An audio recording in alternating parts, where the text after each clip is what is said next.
sir. I protest. I am not a merry man. You're listening to The Mean Geek, comics podcasting on the very ragged, raw, leading edge of friggin' civility.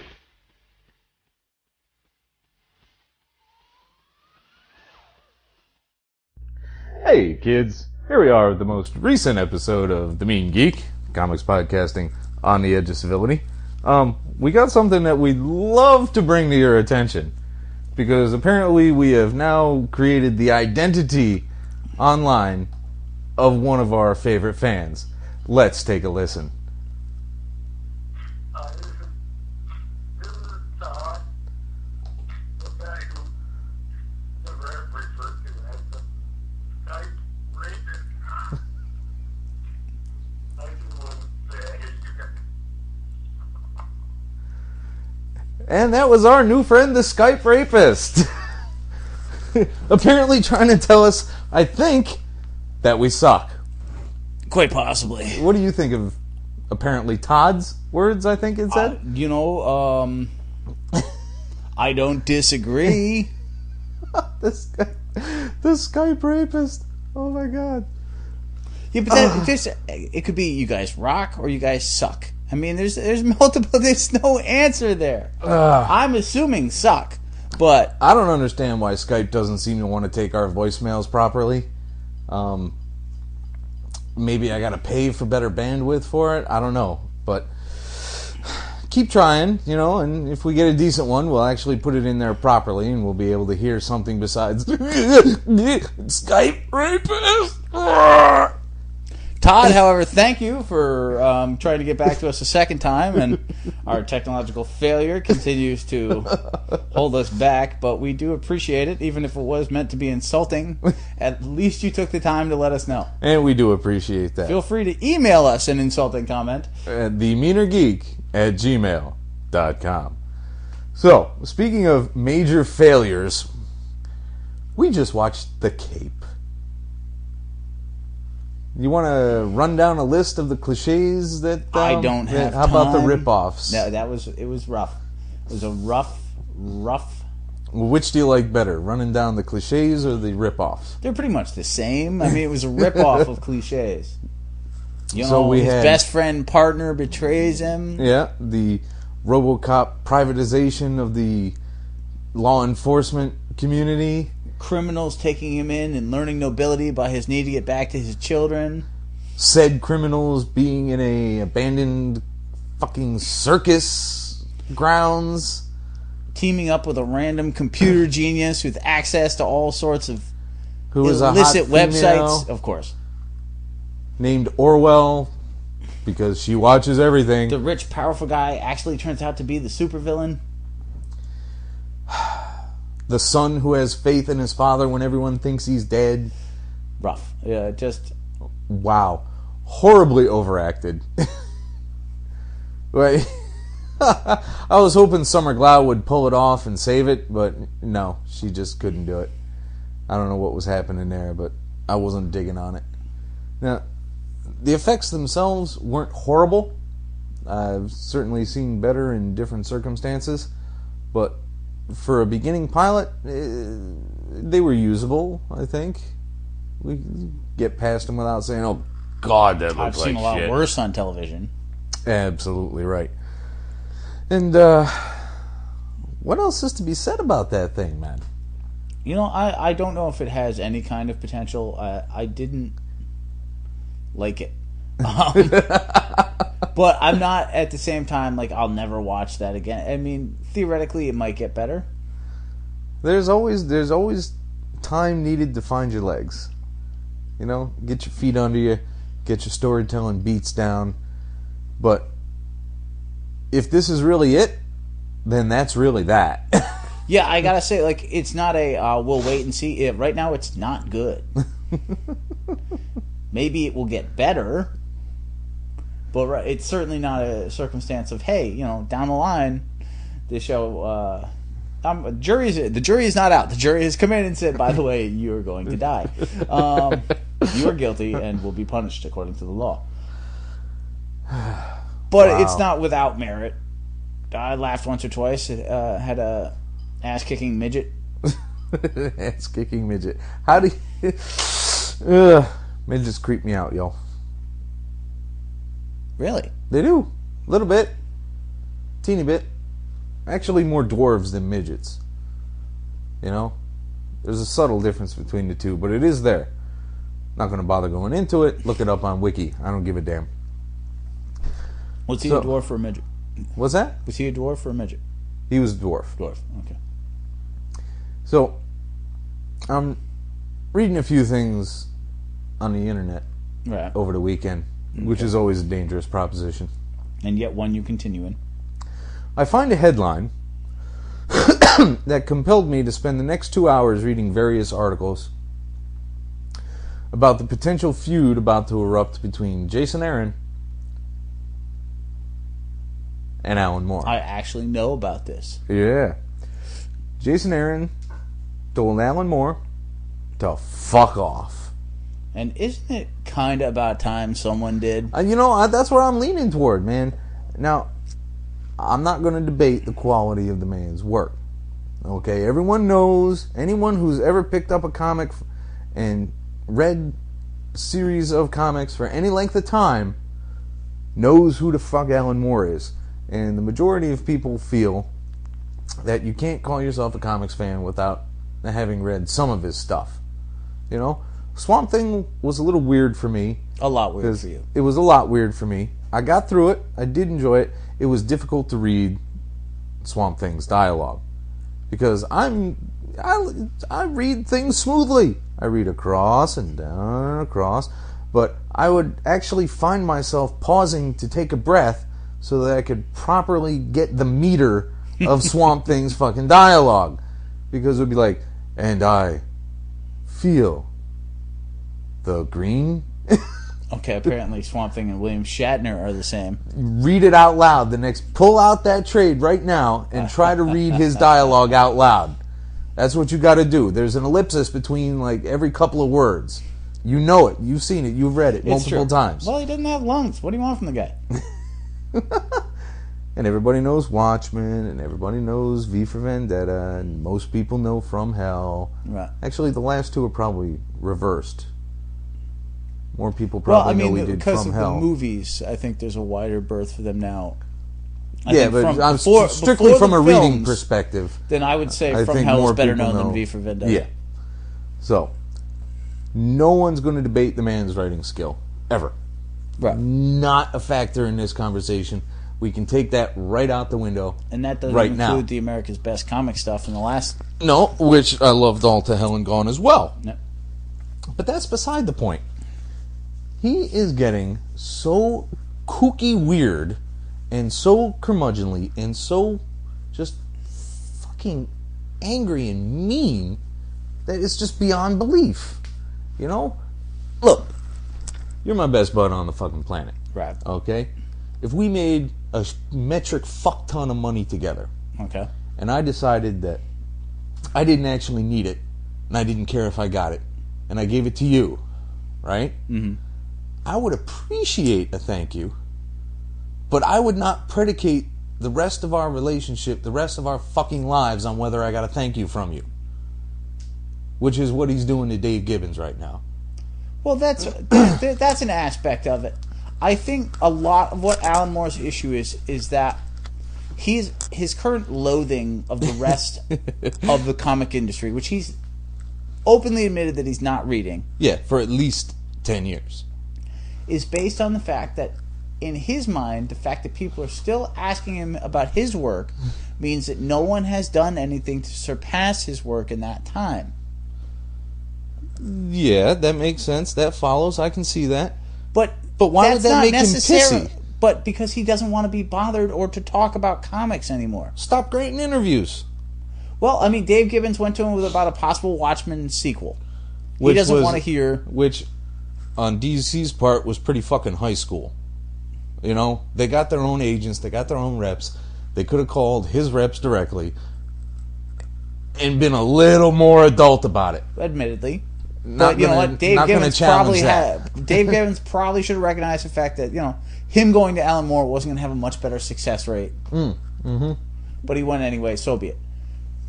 But does it necessarily follow that because people are still talking about what you've done, no one else has done anything of value? No, it doesn't follow. And it's difficult to make that judgment if you're not actually checking any of it out. How can we trust that this guy knows whether there's talent or not? Well, you can't trust it, and he's freely stating that you can't trust his opinion on it. He doesn't want to hear the word comic anymore, and people still come to him. You know, hey, do you want to do a con? No, I'm Alan Moore. I don't do things like that. But people are convinced that, you know, he is. People have built him up in their head to this nth degree as a writer, which to a degree he's earned. Let's face it, he's written an immeasurable number of huge things. Yeah, not debating that part. He's also written, and people want to forget this part, some truly virulent strains of crap out there. The Violator Bad Rock miniseries. The fill-in issues of Spawn. You know, there's definitely some things out there that he doesn't get to claim as being epic, but he's not trying to. He's simply saying that people are still bothering him, and by now, new creators should have taken his place. But the world doesn't work that way. It's not. There are so many outlets and so many medias and so many different things that 15 people can be talking to one creator and somebody's still going to Alan Moore. Yeah. Like, you can't think of it that basically. There have probably been quite a few things that are on par, at least to some people's minds, with the books that Alan Moore has done. Right. And the graphics that are out there. You know, the Sandman stuff for a while. Oh, yeah, it was easily comparable to anything he's done. You know, and even huger in the public eye. Alan Moore is also creating some of his own problems in this sense by, A, avoiding everyone, not doing anything else, and being a good, you know, curmudgeonly douchebag interview. You know, yeah. I just want to be left alone has been a celebrity cry for years to get more attention. Of course, in this case, it seems like he does legitimately want to be left alone, but you have to recognize that being totally unpleasant and avoiding the entire world is going to get more people to search you out. And it really shouldn't. And that's one of the bigger things that bothers me about the cult of Moore. But it's not the cult of... That's a cult of anybody. Well, you know, that's what I'm saying. I don't like that about anybody. You start putting somebody so high up that, you know, you're about to faint in their mere presence. That irks me. The fact that somebody you've never met before can get you so fucking worked up while you're looking at him, while you're standing next to him, right, that you may faint, that you may forget how to speak English, that you will defend them in public in any manner possible, irritates me. Well, I think that's because you've lost that childish sense of wonder about these things. And, you know, some Could people... be. I mean, I almost passed out meeting Big Bird. I've openly admitted it. Like, that was a huge thing for me. I was very excited. But not everybody feels that way about the same things. And some people are always going... The fact that you can't get a hold of him is obviously affecting some people's need to get a hold of him. I think it's just straight up idol worship. You know, but there's always been an aspect of that in fame on any level and success on every level. You know what? Mark Twain probably got annoyed by people. We know that he got annoyed by a lot of people. Right? The Beatles dealt with a hell lot more than Alan Moore. You know, it's not a strictly comics thing. It's not a strictly Alan Moore thing. And that's my real point. You get it in any... But, you know, in the 50s, doctors were untouchable. You know, a doctor could do no wrong. It didn't matter. Everybody wanted to be a doctor. No, because Dr. Kildare was on anything television. that came out of your mouth as a doctor, people believed it, and they trusted you to the ends of the earth. They didn't care. They didn't... It's not even that they didn't think for themselves. It's that it was way too trusting of this particular personality right here. And they couldn't question it in their own heads. Well, I think that's oversimple. I think there are plenty of people who did question things even back then. We weren't there for the 50s. We have this cookie cutter idea of it, where the policeman is your friend and this and that. There were crooked cops in the 50s. There were bad doctors in the 50s. But there were also less outlets for questions and less information about things that were happening. You know, now you have a crooked doctor kill somebody by accident and suddenly it's on national news. You know, you have more outlets to find these things out. Just like in music, you know, you're never going to have another band like the Beatles because there are so many other people listening to so many other kinds of music available. You're not going to have that same success. So it was a matter of narrow consumer base. There, to a degree, I mean, you know, it's a lot easier to change music when there's only one kind of music and you're doing a second kind. And obviously I'm oversimplifying, but now you've got 4,000 kinds of music, you've got 5,000 different types of comics out there, and everything has its own fan base. You know, when Alan Moore did some of these things, there wasn't anything comparable to it, for the most part. Yeah, but now it's 20 some odd years later. And that's his point. But now, I see his point. So then we have Mr. Aaron's point, which is piss on you. Well, he did it in very specific reply to very specific things that were said. Alan Moore was told, hey, if you let us do these Watchmen sequels, we will bring top-flight talent to it. And his direct reply to that statement was, I don't think the industry, and this is a direct quote, word for word, we can go look at the article right now. Right. I don't think the industry has any top-flight talent. I don't think it's got any middle flight or even any bottom flight talent. So, having not read books for 10 years at least, if we're to believe his words, he thinks that anyone from Boom to Dynamite to Fantagraphics, which is amazingly well regarded in the indie world, by the way, if everybody remembers them, not excluding Image, not excluding DC, not excluding Marvel, the industry. He didn't say, I don't think the top two have any damn talent. He said, I don't think there is any top flight, middle flight, or bottom flight talent in the industry. So he's essentially saying, you all fucking suck. Right. And he's saying that because you're still coming to me for these characters 20 years later. Is he saying that? Yes. That's what I believe. Is that because he's judging the talent based on the fact that if there was talent out there, you wouldn't be bothering him. Because he's had that conversation before, that somebody should have surpassed him by this point. Yeah. And he said that in the very same way. The very next paragraph was stating that again. But that doesn't... There's a word I'm looking for. I can't catch it. Douchebag? No. That doesn't preclude any talent at any level existing. Of course not. The whole statement is Are you saying it's built to provoke people into doing better? No, it's a crotchety old British dude being a dick. He has... If we take him at his word, he has no idea if anybody's doing better or not. He just doesn't want to be bothered. Because eventually that's exactly what somebody's going to say he's saying. He did it to prompt other people to do better. Well, you know... But you can't make that argument if he's saying in the same sentence, I'm not reading the work, but it's not good. Well, that's my argument, but you know that there will be people out there saying that. But as long as we're taking him at his word, and he's not reading comics, which we have no reason to assume otherwise... Yeah. Then why would he care? He's not prompting it. Like, I don't really care if there's a new reggaeton artist who blows away all the other reggaeton artists. I don't listen to it. So if they need some sort of reggaeton messiah to come forward and lift that musical style up from the bootstraps to rebuild it, I'm not going to know. So that may well happen. There could be some, Eminem reggaeton guy coming to change the game for everybody. The Tiger Woods of reggaeton. What the hell is reggaeton? It's a style of music. Look it up. Is it? Yes.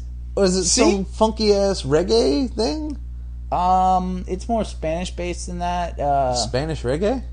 Yeah, I don't. Reggaeton. There are elements of reggae. Are you but it's sure very you're not different. talking about pasta? Yes, that's rigatoni. Even I know that. You got our title? Yeah. Are you sure you're not talking about pasta? But the fact of the matter is that you can have huge developments in anything. I mean, they're still writing sequels to Pride and Prejudice. Yeah, which they probably should have given up by now. Some of them have zombies. Yeah, and are bad. And some have vampires. Mr. And Darcy, are probably vampire. worse. People are always revisiting elements that have this huge cultural effect on them. Back in the late 80s, early 90s, they wrote a huge novel called The Further Adventures of Huckleberry Finn. Oh, yeah. Because that's a book that was screaming for a sequel. The entire world is like, come on, anybody can be Mark Twain. And as a nice tie-in, they threw his ass in League of Extraordinary Gentlemen. But,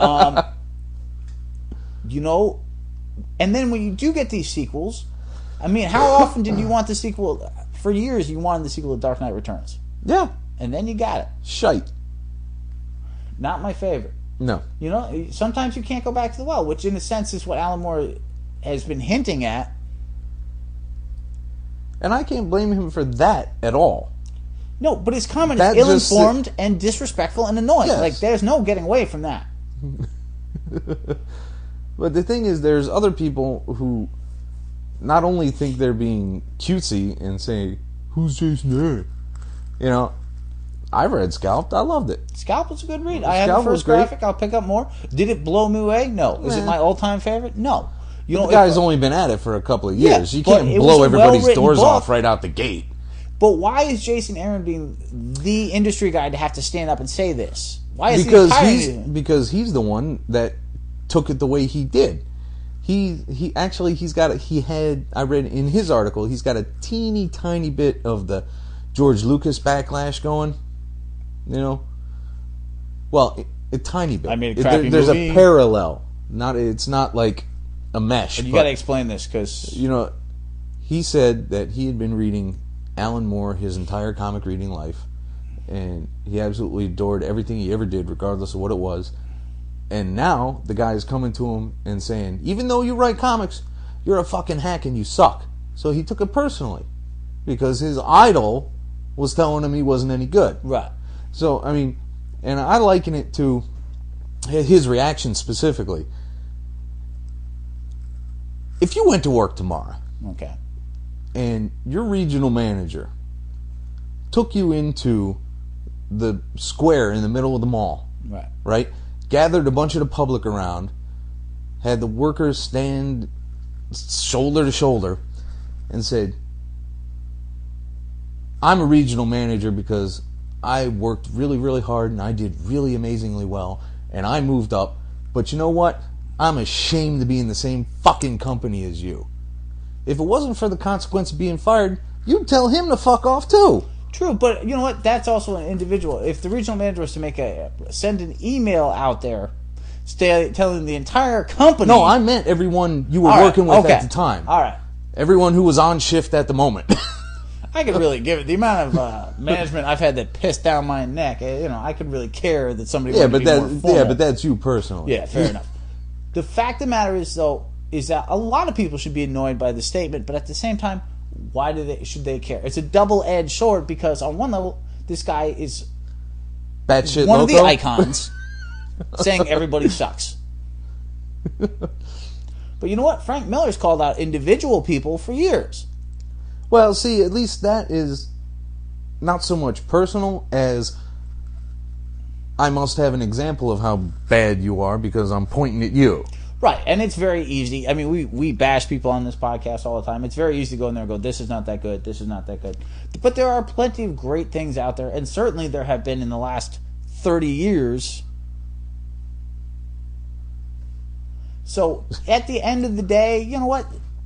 It's a huge to-do over nothing. Because one old crotchety guy said, y'all suck, and the rest of the world should just be like, dude, I don't care. Your opinion doesn't matter. But you know what? It's great fuel for talking. And, isn't that sad? Well, I mean, we're basing all this shit around comics. How much more can you ask from it? At the end of the day, is Alan Moore a better writer than Jason Aaron? So far in their careers, I would go yes. Oh, yeah. Would I rather grab a beer with Alan Moore or Jason Aaron? I'm going to go with Jason Aaron because I'm not into witchcraft and plague worship. I don't drink mooncalf blood. So I'm going to stick with the guy who seems human. He doesn't even look human anymore. Man, it's like, you look at Alan Moore and he's like, Alan Moore. Yes. That's what they used to call me. Yeah, Alan now, Moore. I am Alan the White. Alright, I'm going to show... damn it, I don't have it. Alan Moore looks like the Heap from the old Mad Magazine Inner Sanctum ripoff. This shambling mound of trash and leaves. The thing that hung out outside of Fraggle Rock there, the trash heap. That's basically... That's awesome.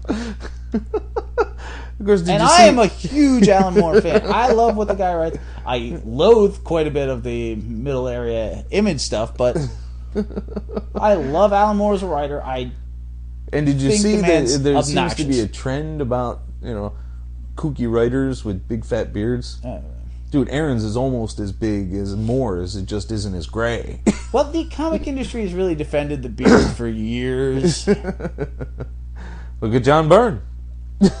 Peter David. Who seems to be Simonson. running around clean these days, but, You know what? Yeah. If you go to when Wizard used to have the top 10 writers and the top 10 artists, Oh, yeah. you'd see a whole lot of beards and then Bendis and Jim Lee. And Eric Larson. All right. But in general, there's a lot of beard on that page.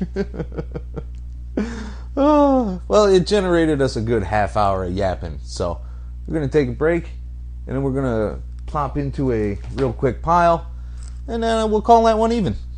Be right back. Alright, so having established that, Amazing Spider-Man 650, Spider-Tron. Really? What? Did they justify why he did that to the costume? Well, he's fighting a new superpowered hobgoblin. Right. So he needs to upgrade the costume.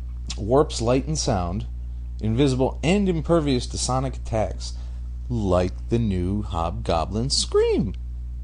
Well, he got screamed at and he worked his way out of it.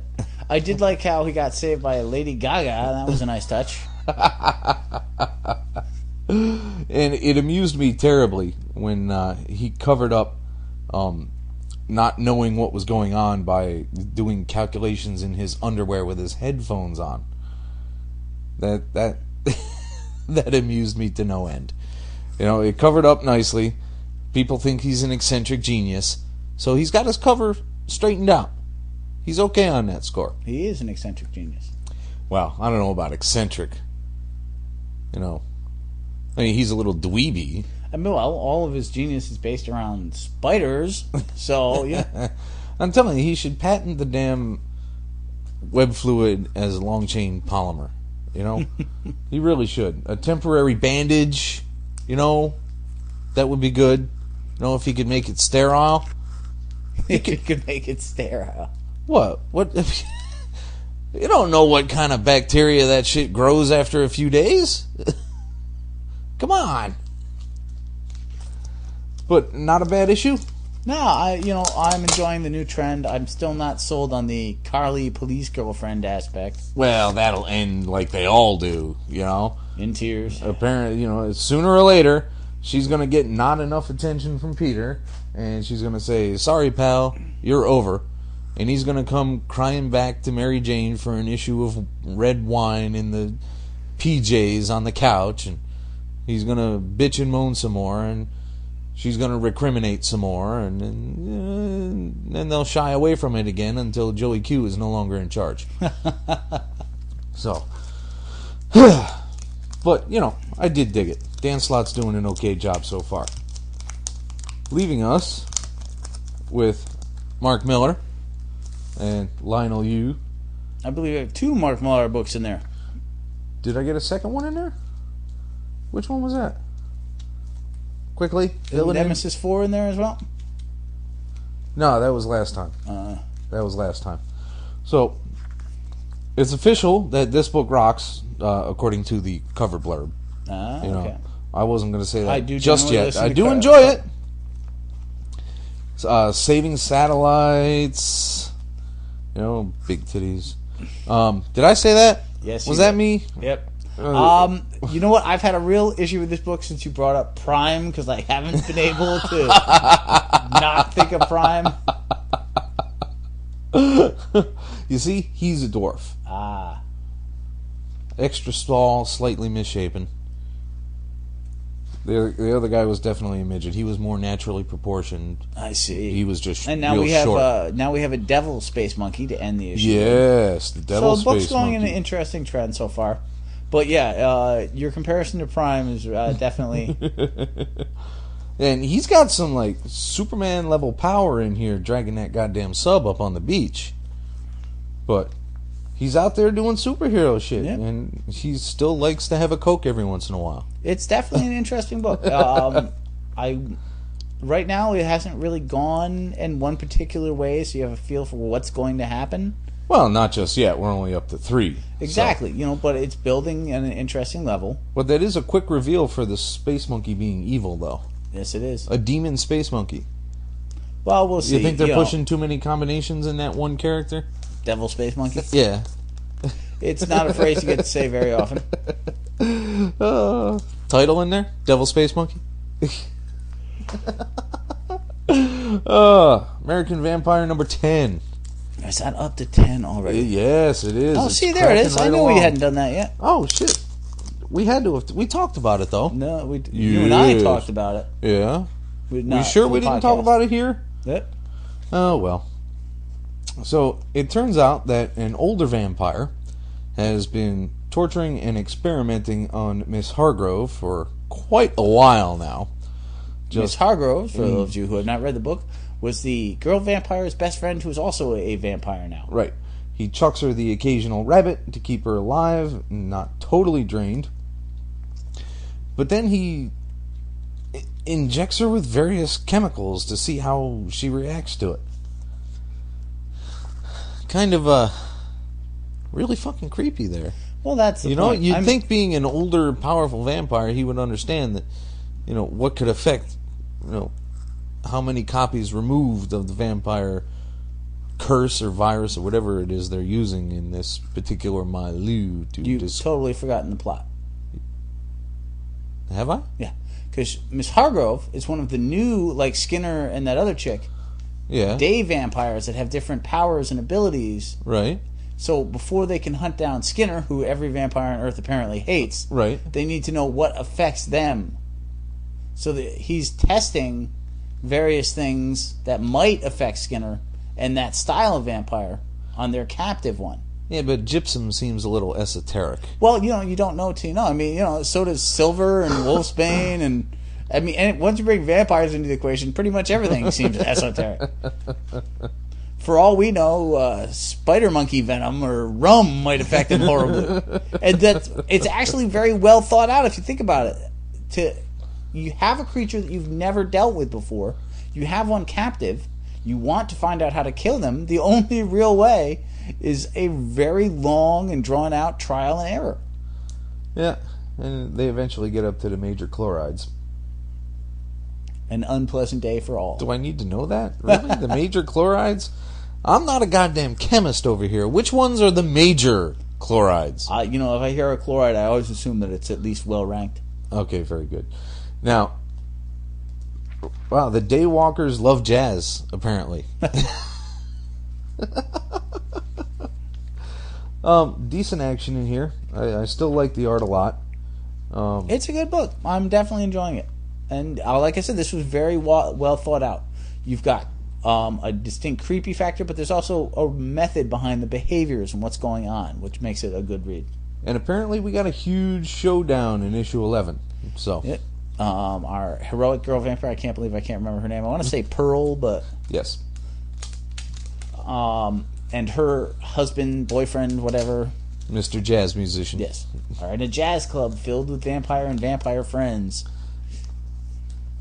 They discover the mysterious back room, Filled with vampires and vampire friends. who are experimenting on yet another vampire. Oh, I thought that was a person that they were eating. It may have been. They didn't make it explicit, but considering the precedent of the other guy, I think that was more of a The one-off fact that it because was that newer vampire is, by the very definition, rare. I swear to God, we've talked about Nemesis. Yes, you and I They did. reveal. We did at the casino when we were bored. Oh, yes. They reveal that the Nemesis is actually many people. Sponsored, prepared, funded. Well, not necessarily funded. They pay him. But prepared and technologically, mapped out by some nuthatch who just likes to let people go wild for large amounts of money. Creating super criminals for the new rich. It's like Are ya that bored? It's like being a TV celebrity. Eventually, you want to cut an album. I suppose so. So, it was a big reveal. It was a little bit forced. The whole at dinner, the note comes up revealing to the police captain. Yeah. We've had this note for 10 years. Yeah, it's a little quick, too. I mean, here's the events of 1 through 3, and then That's how far ahead we're done. of you we Number are. 4. Bye-bye. We know not only that you'll survive, but that you'll also survive with your wife, take her to this very resort. Unless there's a lot of those notes out there and then they go collect the other ones. Like every restaurant in a 50-state area. Hey, when you've got that kind of money, you can make all kinds of plans. Yeah, you may as well. Shit, if you're going to get kooky enough to sponsor supervillains to board multi-billionaires, then hell, why not? But hey, if you can create a supervillain, why wouldn't you? because they're evil.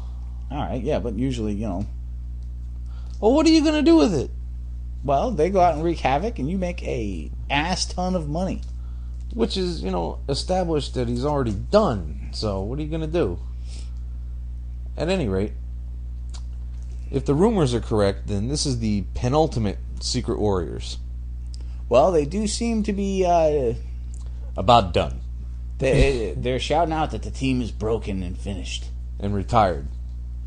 Even though Dr. Druid Jr., say that 4 times fast. Dr. Druid Jr., Dr. Druid Jr., Dr. Druid Jr., Dr. Dr. Druid Druid Jr. Done and done, sir. Oh. He was previously told that he was a liability because he's fat and slow and not a very good fighter, and he was relying too heavily upon his magic, Which he couldn't do when which he people were couldn't shooting do at under him. stress. Yeah. But apparently, just a little bit of a training montage, and he's good. It's all about the montage. It's all about the montage, which I expected a little more out of Hickman than that. I Oh, here's enjoyed a this. few pages of training, and suddenly you're okay, but it doesn't count because there's no team. I like this issue, actually. I like the use of Garrett, who I'm a huge fan of from Electro Assassin. Not your favorite, I know, from previous conversations, but I like that even when Fury's kicking somebody out, he still has a backup plan. Of course he does. He's Nick fucking Fury. When doesn't he have a plan? But so now they're talking about this book ending for real. I heard one sentence in one podcast that said that 24 was the end. I haven't seen anything to back that up with. Well, I can't imagine the numbers of the book are great, and it has been a struggle. And even here we are at issue 24, and name the team. You can't. Daisy and Dr. Druid Jr. and Shatterer or the seismic guy. You can't. They did not bother focusing on any of the secondaries. It was Nick and Ark with the Commandos. They spent more time with Hydra, Leviathan, and AIM than they ever did with the individual team members. The Gorgon. Yeah, I know more about Gorgon now than I ever really needed or wanted to, and it still ain't a whole hell of a lot because it was boring me. The vast majority of these 23 issues I have enjoyed. I don't want to make it sound like I think it's complete dookie, because that would just be asinine to spend $3.99 24 times over for something I didn't dig. Which So you have done. with regret. No, so I don't want to make it seem like I've never enjoyed this book. The Hickman does a good job with it. I just wish it had gone in different directions more quickly. I can see that. So, having established that, something with absolutely no direction at all, and having absolutely no place in the universe, the Larfleeze Christmas Special. Oh, dear Lord. I looked at this, and I thought, here is a potential extravaganza of laughs. And I snickered here and there, and that was about it. It was funny. It was, to me, it was a throwback to the old days when you used to see those kind of specials all the time. Yeah, and that's what I was desperate to see, because, I see dancing girls in elf outfits and, greed constructs with 6 strings. I'm thinking it's going to be a blast. You had the nice little Larfleeze moment where he was wishing for his family at the end. Yeah, trying to humanize the greed character, which, first off, he's alien. You don't have to humanize him. You can sympathize with him or not, as you will, because he's not human. So, that last page to me was... Well, you know what? I mean, every other ring bearer they've established as being more than strictly a one-trick pony. Like, Annihilus is red with rage, but there's a logic and a behavior that explains his anger and how he uses it and what he plans to do with it. Which you'll see more of in this week's homework. Sinestro, the same thing. No other ring bearer, but with Larfleeze, it's very much a simple... greed is good, Gordon Gekko type thing. And this obviously establishes that there are things that are more important to him, but he's lost those, so he fills his life and time with stuff. Something most comic fans can probably relate to. Oh, yeah, very easily. Now, we've moved on and gone on to issue 2 of Victorian Undead, Sherlock Holmes vs. Dracula. And we think precisely what of this one? I am enjoying it. It's not as well done for me as Holmes versus the Undead was. Right. I can see that. He meets some gypsies. They tell him the story of Dracula. I think they are using the 2 books and combining them well. I mean, here you have Dr. Seward and all the vampire slayers and Lucy showing up. So you see the classic aspects from the Dracula book combining with the classic aspects from the Doyle series. Yep. And it's still a well-done book, and I still enjoy it, but of the 2, the first one was my favorite thus far. Yeah, this, depending on how it ends, how they develop it any further, it doesn't even say how many issues are in this. I'm not thinking more than 4, though. If they get cracking and develop it just a little bit more, it'll be a pretty good book. I mean, so far, Dracula really hasn't done anything. A damn thing. But it may just come down simply to, I like zombies more than I like vampires. Now, Tony Daniel has completely taken over. Writer, director, star... Artist. What is he? He's writing, illustrating. It's his book. It's his and something Batman else too. book. It's writing, illustrating, and what else does it say? Well, I don't think he's coloring the damn thing. He might be inking it. Where the hell's the credit page on this right thing? up front, I thought it says it. Well, there's only one name on the entire cover. And is he really? Written, illustrated, and cover by Tony Daniel. There you go. Additional inks by Sandu Florea. Colored by Ian Hannon. Alright, so yeah, the vast majority of stuff is all about Tony Daniel. I got a glimmer of hope out of this particular issue. Did you? Yeah, a little bit. He meets this other character here, Lukey. No, Lukey was the brother. Yes, Peacock. Peacock, yes. As well as She Sensei I Ching. Wow! A lot of thought went into that name, huh? Oh yeah, name it after the philosophy. That's fine. It's all Eastern. It'll work out, you know. No, but the back and forth between Peacock and Dick, I thought was okay. Okay. I thought that had a very Batman-y feel to it. Batmanish, Batman, well, but definitely not Batman-y, right? Bat Dick. No. We went through this, You felt Bat and Dick. I can't believe we have to go through it again. You are forbidden from saying Bat Dick anymore. Dick Just cut it. Stop it now, All right. jerky. So, Batman Jr.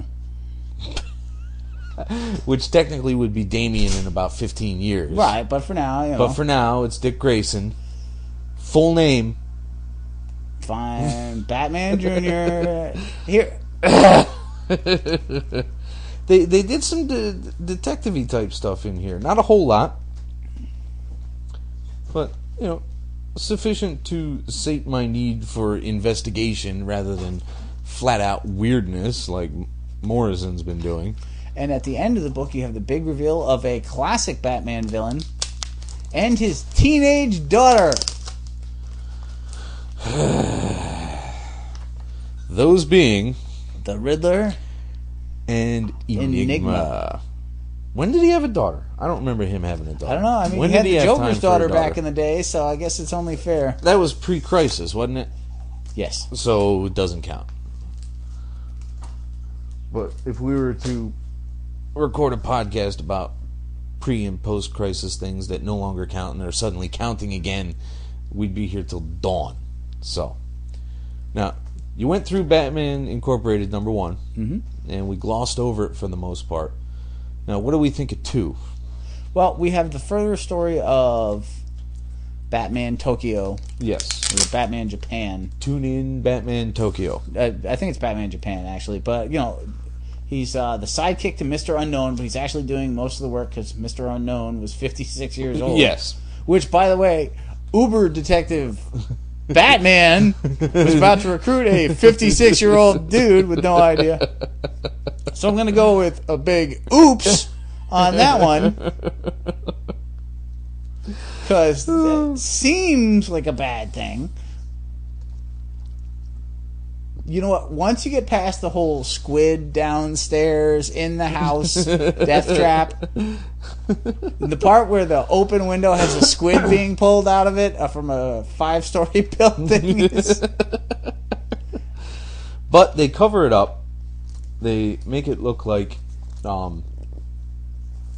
Unknown is dead so that they can properly take his place, Yep. let the guy retire, and swear old boy in as Batman Japan. There you go.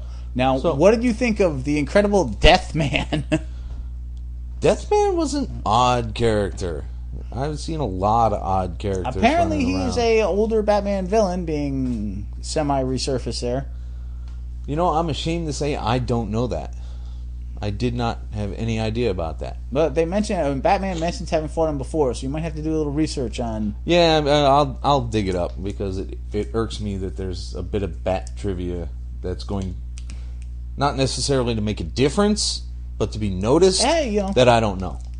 So, off to Wikipedia it is. Dun, dun, Yeah. dun. We glossed over Batman and Robin 17, but now we find out why Absence can live with a fucking 6-inch hole in her head. And so stupid. It really is one of the dumber things I've read. It's because I have no brain. I'm sorry, what? What? Excuse me? Come on. Yet another Bruce Wayne throwaway girlfriend, another beard, Which she's unwilling to be. which But- she doesn't want to be, which makes sense. Who would want to be? And then she finds out that she can survive this. Comes back from the dead. all set to make her big reveal at her own funeral, and finds out no one really misses her, and Bruce isn't hunting for her. Well, of course, because he's a shallow lost twat. That's why nobody Well, cared. no, I mean, she was a media billionaires. Yeah, but that doesn't make her bright. It doesn't make her a nice human being. I think assuming that she's a moron just because she's female and a Bruce Whoa, Wayne. whoa, What aspect of it do you have to say that she's a moron? Well, I mean, the fact that she's so incredibly shallow. I mean, if she was a decent human being, people would have shown up at her fucking funeral. Well, who knows? But then she goes in this killing rage where she's cutting off pieces of his old girlfriends, carrying them in a bag with a giant pair of scissors, with a giant hole in her head. I was literally thinking how I like to bring up Scalp Hunter and Mockingbird and the Trigger Twins and the Tally Man. The Tally Man. We haven't talked about him in a long time. This is by far the worst Batman villain ever. Yeah, the only thing that she can do is, not get shot in the head. They don't say none of her other organs are there. She can be damaged. We saw her bleed. But the whole point, even beyond that, most of Batman's villains don't have superpowers. But come on, they don't have a giant hole in their head. Yeah, this is very, very, very. I want to throw it in the Sprang routine because it's just so bizarre, but it's more mid-60s, just before they decided that they were going to stop that horse shit and get serious again. Not, just somewhere in between, like, 60 and Neil Adams. Yeah, no, but it wouldn't happen in Batman. I see what your point, and there was a period where you could have a character with a giant hole in their head. It might have happened in World's Finest. I'll give you that one. Maybe. Adventure Comics. Even the Phantom Stranger. It is pushing it, but it's not that much of a stretch. You know what I'm saying? Alright.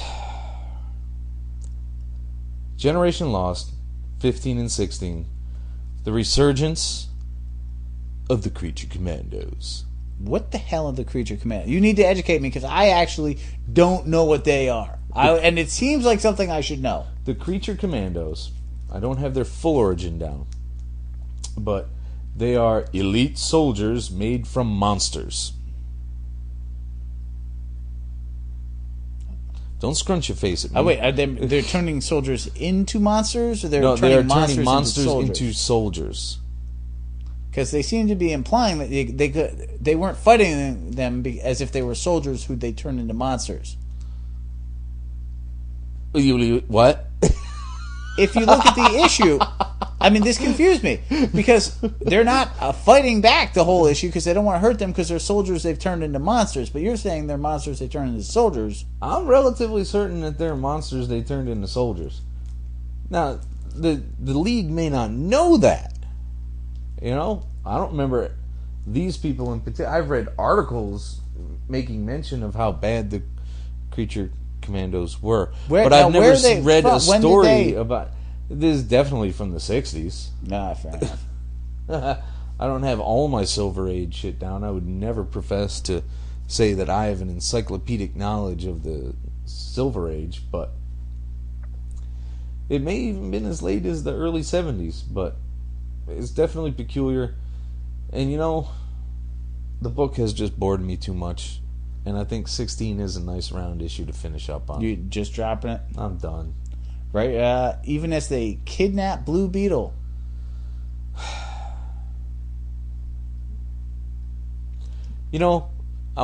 Let's get through the stack, because I want to talk about Brave and Bold. Kids, if you're liking Judd Winnick stuff, if you're liking Generation Lost, I ain't taking it from you. Keep reading it. Go to town. Not going to try to convince you otherwise. But I'm finished. It's an interesting point, though. I don't like this book. I've been open about not liking this book. But in those last two issues, you have the fact that Wonder Woman is suddenly not existing. Yes. Which out makes of absolutely no sense. Nowhere.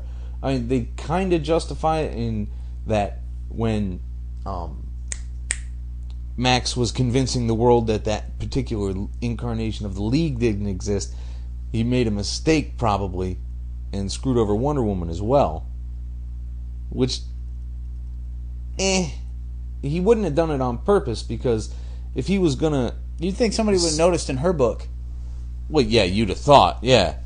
Which is another thing that's irritating me, because that's two entirely different incarnations of fucking Wonder Woman that aren't compatible, and yet somehow they're being published at the same time. And apparently the Straczynski stuff is in continuity, so where the fuck does it fit? This confused the heck out of me. And then, on top of that, we have Max showing up as the head of the Creature Commandos to kidnap a member of the team. And who does he take? I don't even Blue remember. Beetle. Which Blue Beetle? Jaime? Jaime. He have to, because Ted is dead. Well, that's what I'm saying. Like, the last time Max was alone with a Blue Beetle, it didn't end that well. Why does he care about Jaime? And then you've also got the reveal that Checkmate has identified that Captain Atom didn't actually kill Magog, and somebody's out there claiming to be running Checkmate. They have the proof.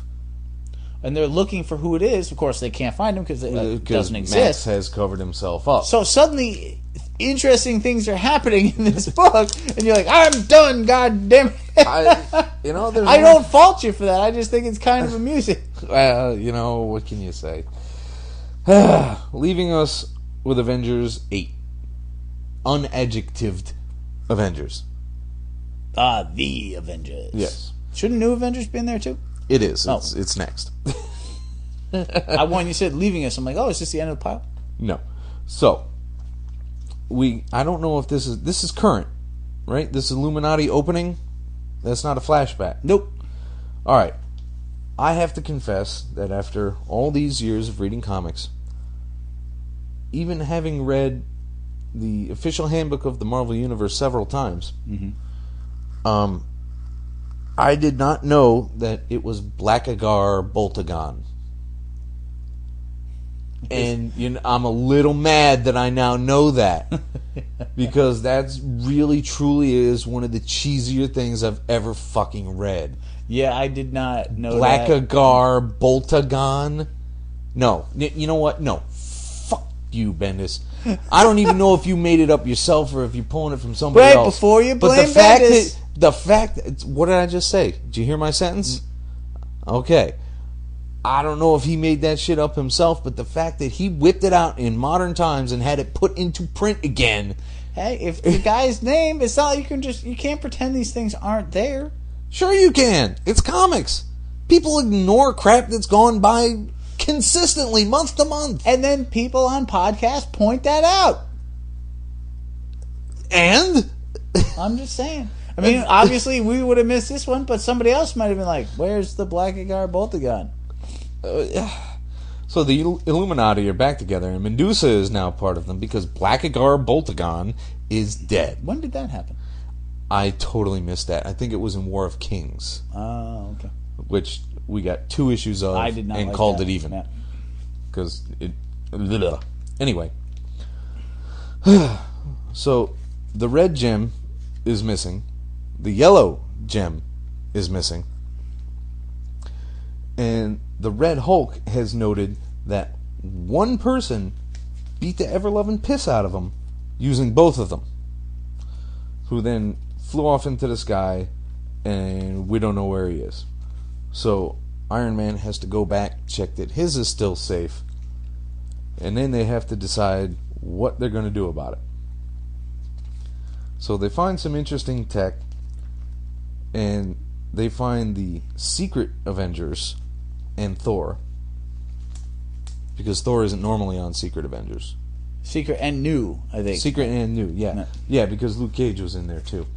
And they're confronting Adjectiveless. Well, they go basically to where Black Bolt or Blackagar Where Boltagon's Adelon was. to see if his stone is missing. And it they find appears that to it be. is, because he had red. But how does Steve know to be there? It's an interesting question. A bigger question is... We'll find out next month! Why was Steve not in the Illuminati? Steve I like to think that Steve would have had large philosophical issues Okay. with the directions and decisions they were making and taking. Because they were twisting minds. They were going out to... I just reread Illuminati this Not weekend. a bad read. Once you're really up on the whole Bendis Avengers thing, it definitely...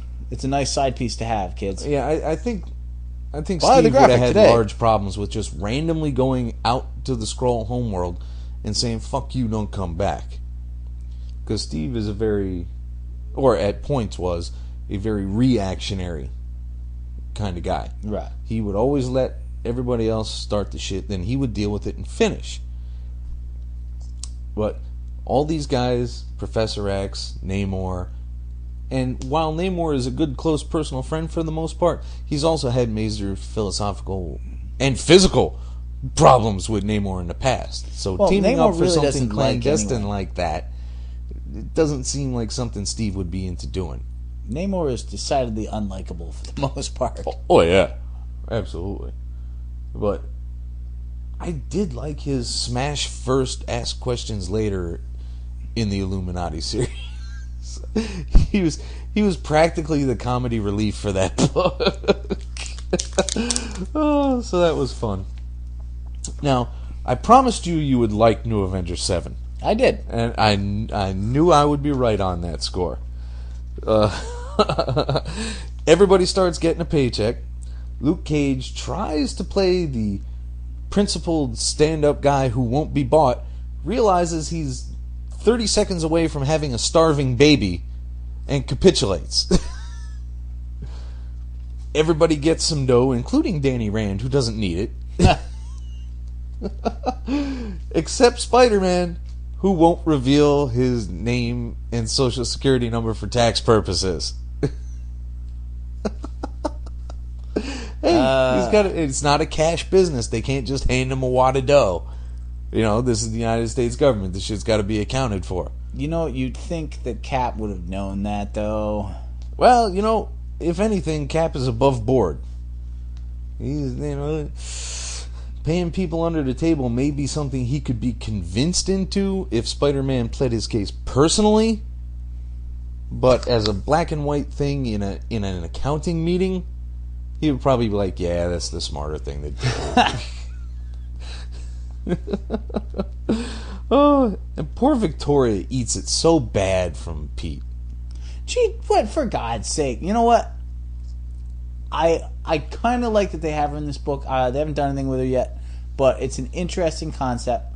But let's be honest. Yeah? I was Norman Osborn's henchman is a really crappy thing to have on a job application. It is bad for the resume. Yeah, all right. This is my reference. But you can't the lunatic in the padded cell. But you to your can't left. agree that you can work for something and have work for somebody and have huge philosophical differences with them. To a degree, yes. Now, but if you remember your Dark Avengers, she was constantly trying to rein his ass in. He wouldn't have it, and she didn't have a choice if he decided not to. But she was making the effort to calm him down and try to get him to do things properly. And that's valid. But from the hero standpoint, she worked for Norman and none of Osborn. them saw any of these things. That's right. It was all behind the scenes. If Matt scenes to Gargan them. was sitting there going, "Oh yeah, I totally used to tell him not to do that too," They'd be like, you know, Matt, buddy, pal. You're like a professional scumbag. Oh, which gives us to, you know, the really amusing part of it is the babysitter search. Oh yes. Patsy Walker, Mantis, D-Man. 3 notes of D-Man. You know, Can you name them all? Let's see. I could not get them all. I couldn't get them all. There was Patsy Walker, Mantis, D-Man, Firebird, whoever the hell Next Wave is. Well, somebody was in Next Wave because he said we could kick all your asses. Some chick with black hair and bangs. No. That's US1. US1. I knew it was US1. I don't. She must be part of the Power Pack next. The I'm Underage girl. I don't know. Night Nurse, maybe. I can only work Wednesday night and Saturdays between 2 and 4. Hard to tell. Another one saying, you really don't know who I am? I have no idea. Groot. I know Groot. What is Groot? Groot is from Guardians of the Galaxy. Oh, okay. He's a living tree, which kind of doesn't make sense. He should be called a sentient tree because trees are in fact alive. But you know, it's comics. They're constantly screwing shit up like that. There's Howard's girlfriend, April. Not April. Sharon. What's his girlfriend? Yeah, I'm not telling you. You're going to have to look it up. Later. Beverly. Deadpool, Sepulchre, Stature, D-Man again, She-Hulk, US1 again.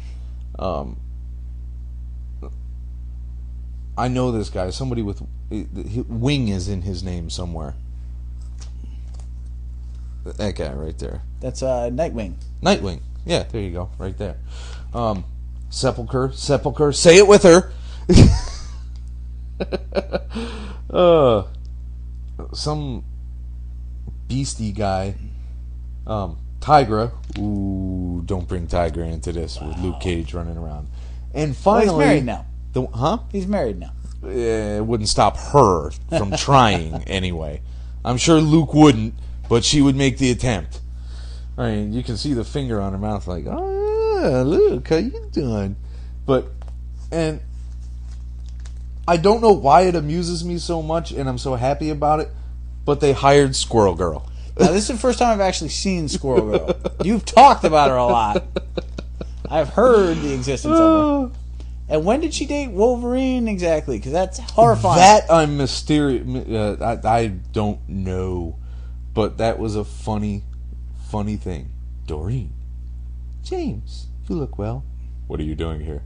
I'm working here now. I thought we agreed never to see each other again.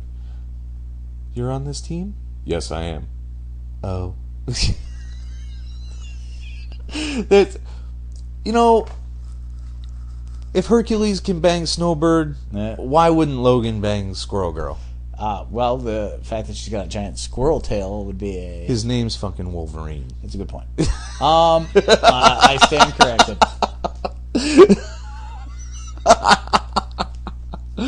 Oh, and then Wong decides to come in and say, this is my motherfucking house. Now, how do you feel about Doctor Strange officially being part of the team? They've finally nailed down what the hell to do with him. So he can probably rebuild his story structure and personal arc again in here, and then eventually probably relaunch into another book. I just hope it was better than that miniseries last year, because that was dookie. Whew. I didn't even finish it. And eventually I saw the last one on the rack, and I'm like, you know what? I don't care. It was just too doofy.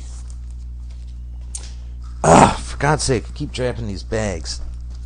Dropping these bags? Dropping the bags. Oh, we gotta hurry up. It's getting late. Iron Man. The Mary Chase is on. They find out about Detroit Steel and the drones. They shut off the cell communications. The general just tells Justine Hammer to fuck off. Warhammer becomes a U.S. Army agent and a spy. War Machine. War Machine. Would I say Warhammer? Yes, you did. And then at the end, Vic, don't you wish? You've got a Stain Hammer Mandarin team up that's just going to suck for old Tony down the line. Yeah, he's going to have to work really hard to get past this one. And the highlight for this issue for me is the fact that Tony is able to turn the entire fiasco into a commercial and then move forward with it. Now, this Good Morning Tony thing where everything that's happening is described on the page, I really don't care that he's listening to Warren G and Nate Dogg regulate. That wasn't... I totally didn't give a shit. It was a little side story. The interesting aspect of that, of course, is that we learn that here's Tony living the life and not enjoying it and barely sleeping and not being with Pepper, who keeps yelling at him. So he's forced to bang random hot blondes instead. Gosh, that he darn can't it. listen to. We don't even care what they're saying because their word balloons are empty. Ugh. Which is to demonstrate to us exactly how much attention old Tony's paying to them. So, Yeah, you know, if I were a hot fictional blonde character that exists in this comic, I would not feel good about myself after reading this story. no, not at all. She yapped on and on again and on and again and on and again all night long. Tony didn't say a damn word to her. Just pining away for Pepper. But it's definitely a good issue. Fraction is probably the top writer of the year. And where he's going with Thor, Speak of the devil. our next issue here.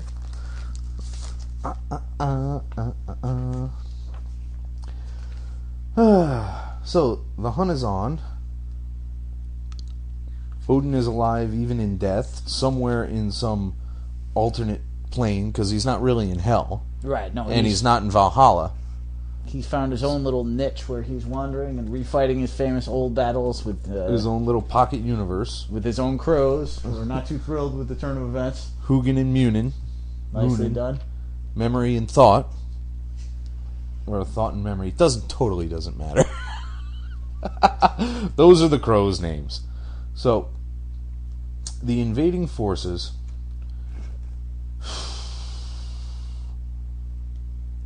You know, what's happening in this book? There's a lot going on. Basically, There's a shitload we're going stepping on. away from the invading Red Force, and we look at the dwarves who are now showing up, as well as some of the other people that have been displaced. Are refugees from the invaders. And Balder refuses to Previous accept them depredations. because Balder has become a jackass of a leader in the recent past. Meanwhile, the scientist is trying to figure out how to tell Thor what's going on without him punching him, because everything the scientist has done has been wrong thus far. There's a little conversation with Tony from the scientist with the black eye. There's a disturbance. They're all listening to the refugees' stories. It was okay. It's a fun read, but the big reveal at the end, of course, Odin's is back. Possibly. I mean, who knows, really? It may or may not truly be Odin. We never know in these things. But knowing Fraction, I'm not entirely certain he's going to be pulling one of those, oh, so you thought it was Odin's. So, totally didn't care about God Complex, Iron Man and Thor. Well, I mean, you've got... The nice thing about it was you had the Crimson Dynamo, Ulick, the Destroyer Armorer, and the High Evolutionary. And you're like, holy crap, that's a lot of... I mean, when's the last time you heard the word Ulick, for fuck's sake? That wacky troll villain hasn't been around in years. But, you know, the High Evolutionary is pretty much the low point of many a story for me, so I couldn't honestly say, yes, it's a pun. I don't need that. I remember Evolutionary War when it was on the stands. Okay? If they're gonna bring him back... Well, they had that recent period with him in Fantastic Four. Which one was that? Remember, that's how the Molekins got their uber brains? That's right. You're right. You're absolutely right. So there's some evolutionary comebacks going on. Apparently, the High Evolutionary has been evolving. Oh, you think? Oh, that's the second pun. Unwritten 20? Unwritten 20.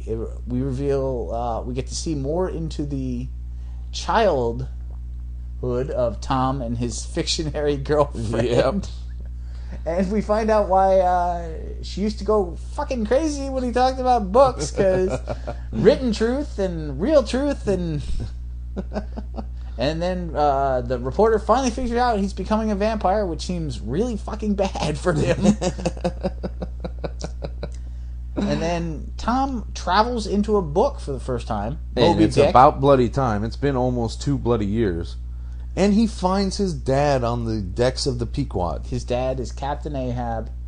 Like, if you were to pick... Obviously, he did it by accident, but if you were to pick a book... Moby Dick would not be my first choice to dive into. No. That's a rough going. I noticed they didn't spend the same time Melville did on the configuration. On anything. The configuration of signs on inns named after whales. Yes, there's quite a few things. 50 pages of that are shit. faster in the comic than they are. And I will get you another copy of that someday. And it will be a I nice bought one. copy. I gave up. No, I'm going to get you a nice copy. I screwed replaced it up. already. I don't care. I'm going to get you a new, good, interesting copy. It's not a first edition. Maybe a 250th. There you go. Because it's a nice, even number. I Yeah, was going to talk about Batman Brave and the Bold. No, yes. Yep, you've been a big fan of that But- show of recent past. It's going to wait because we're an hour and 15 in, and I do, in fact, have to go to work tomorrow. I don't. So, having established that you're an asshole... I've been quite well behaved this one. There's no pointing out that you didn't have to work. I'm just saying, as far as these podcasts go, I have been surprisingly considerate. Now, kids, go visit our friends at CGS. We love them very much. They are a never-ending inspiration to us. After 1,000 podcasts. 1,000, man. We're only up to 64. I for can't God's even sake. envision doing this 1,000 times and not stabbing you in the eye. I'll remember to wear thick glasses. There you go. Yes. We're getting to 1,000 just to piss you off now. Yeah. At any rate, once you go over there, say hi to them, come back to us, download more of our shit. We need the ad revenue. So, And please, Skype is horrifying. yeah, I'm going to figure that out. Keep calling. One day it'll work. We'll put your voicemails on the show. You'll get internet notoriety till the day you die. Having established that as a bold-faced lie, enjoy your evening, kids. Peace, motherfucker. The Mean Geek is recorded live at the Reverend Mad Duck's apartment whenever the hell we can get to it. You can find us on iTunes, Podcast Alley, Facebook, Comic Space, our own site, www.themeangeek.com. Subscribe to us through RSS, and most importantly, find us as a proud member on the Comics Podcast Network. Contact us directly through email at themeanergeek@gmail.com.